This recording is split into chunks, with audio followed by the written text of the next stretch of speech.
हैदराबाद में एनआईए का ताबड़तोड़ एक्शन जारी। एलबी नगर स्थित रवि शर्मा के आवास पर हुई तलाशी। माओवादियों से जुड़े मामलों की हो रही है जांच।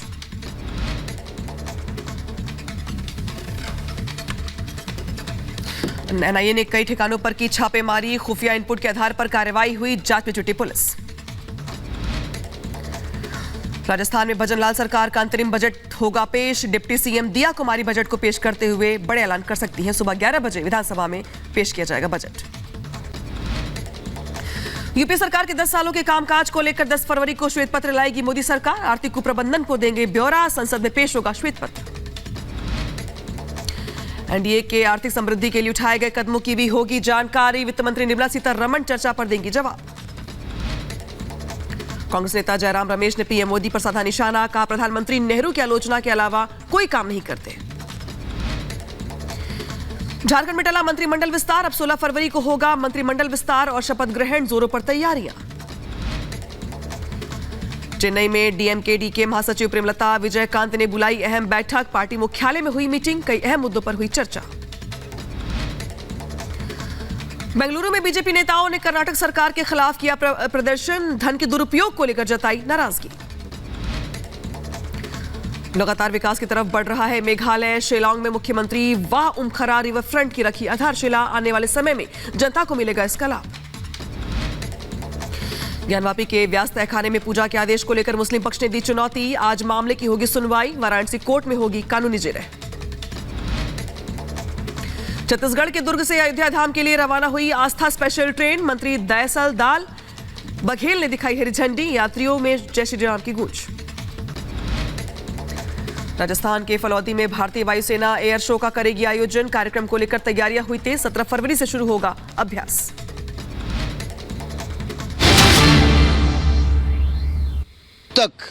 आखिर कब तक अरविंद केजरीवाल भ्रष्टाचार के गंभीर आरोपों से बचते रहेंगे? कब तक ईडी की जांच से बचते रहेंगे? अब वो समय आया है कि कोर्ट के सामने जाएं। लेकिन केजरीवाल जी, जो पुरानी झूठ बोलने की आदत है ना, और झूठे आरोप लगाने की आदत है, कम से कम कोर्ट में जाके वो मत करना, वहाँ सच बोलना। क्योंकि पहले भी आपने बहुत सारे झूठे आरोप लगाए, फिर कोर्ट में जाके उन लोगों से माफ़ी भी मांगी। आपने बड़े ईमानदारी के सर्टिफिकेट उप मुख्यमंत्री मनीष सिसोदिया जी और सांसद संजय सिंह जी को भी दिए, लेकिन कोर्ट ने उनको भी बेल नहीं दी। ये आम आदमी पार्टी के भ्रष्टाचार को उजागर भी करता है और उसके ऊपर मोहर भी लगती है। अब समय आया है अरविंद केजरीवाल की रोज की टिप्पणियां करना, मीडिया में सुर्खियां बटोरना। अब केवल उससे छुट्टी पाकर अब जवाब देना ही होगा भ्रष्टाचार का। सर, फंड के एलोकेशन को लेकर के पहले कर्नाटका के मुख्यमंत्री, अब केरल के मुख्यमंत्री जंतर मंतर पर प्रोटेस्ट कर रहे हैं। दिल्ली के मुख्यमंत्री भी शामिल होंगे, पंजाब के मुख्यमंत्री भी शामिल होंगे। अलग देश की मांग, ये संयोग या प्रयोग, ये कांग्रेस और कांग्रेस के गठबंधन दलों का एक के बाद दूसरा हमला भारत पर और भारत के टुकड़े करने पर, ये संयोग है या प्रयोग? देश को जवाब चाहिए। जब टुकड़े टुकड़े गैंग जेएनयू में थी तो राहुल गांधी उनका समर्थन करने गए। मैंने तब भी संसद में खड़े होकर कहा था, आखिर देश के कितने टुकड़े करना चाहते हैं राहुल गांधी और कांग्रेस? आरएलडी के जो मौजूदा जो नेता हैं जयंत चौधरी जी, वो इस तरह का कोई कदम उठाएंगे जिससे सीधे किसानों को क्षति पहुंचे। जयंत चौधरी जी बहुत सुलझे हुए इंसान हैं। किसानों की लड़ाई और उत्तर प्रदेश की खुशहाली की तरफ जो संघर्ष चल रहा है, उस लड़ाई को वो कमजोर नहीं होने देंगे।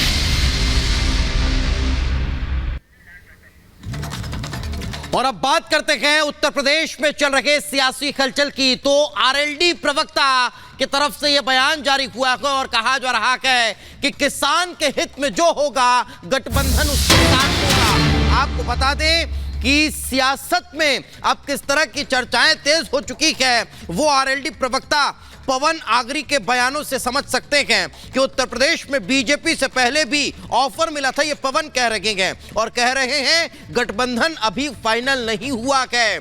हमने तैयारी 12 सीट की करी है, बीजेपी ऑफर 4 सीट का दे रही है। हम सोचेंगे, विचारेंगे, किसान के हित में जो मुद्दा होगा उस आधार पर गठबंधन करेंगे। वर्ष है और सारी पार्टियां हमें ऑफर कर रही हैं क्योंकि हमारा एक राजनीतिक वजूद है, हमारे 9 विधायक हैं, तो निश्चित रूप से बहुत सारी पार्टी हमसे गठबंधन के लिए आतुर हैं, तो बातचीत चल रही है। देखिए, भाजपा के लोगों के द्वारा तो पिछली बार भी ऑफर किया गया था, इस बार भी किया गया है, लेकिन वो 4 सीट की बात कर रहे हैं, लेकिन हमने 12 लोकसभा सीटों पर तैयारी की है, तो इस बात का निर्णय तो हम लेंगे कि हम किसके साथ गठबंधन में चुनाव लड़ेंगे।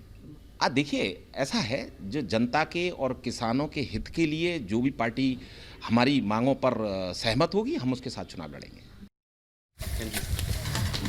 और इराक की राजधानी बगदाद में अमेरिका ने ईरान समर्थित मिलिशिया समूह पर हमला किया। इस हमले में मिलिशिया के 2 कमांडर ढेर हो गए। रिपोर्ट देखिए। इराक की राजधानी बगदाद में अमेरिका ने ड्रोन से हमला किया है।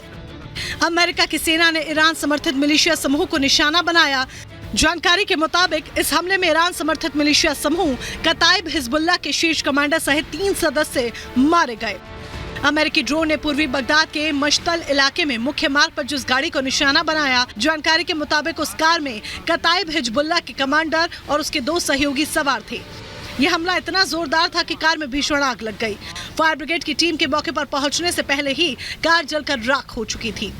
इस घटना से मौके पर हड़कंप मच गया। देखते ही देखते लोगों की भीड़ जमा हो गई। अमेरिकी अधिकारी के मुताबिक ड्रोन हमले में कताइब हिजबुल्लाह के शीर्ष कमांडर को निशाना बनाया गया था। वहीं इराक के अधिकारियों ने बताया है कि मृतकों में से एक की पहचान विसाम मोहम्मद अबू बकर अल सादी के रूप में हुई है, जो सीरिया में कताइब हिजबुल्लाह के ऑपरेशन का प्रभारी कमांडर था। Bureau report, Republic Bharat.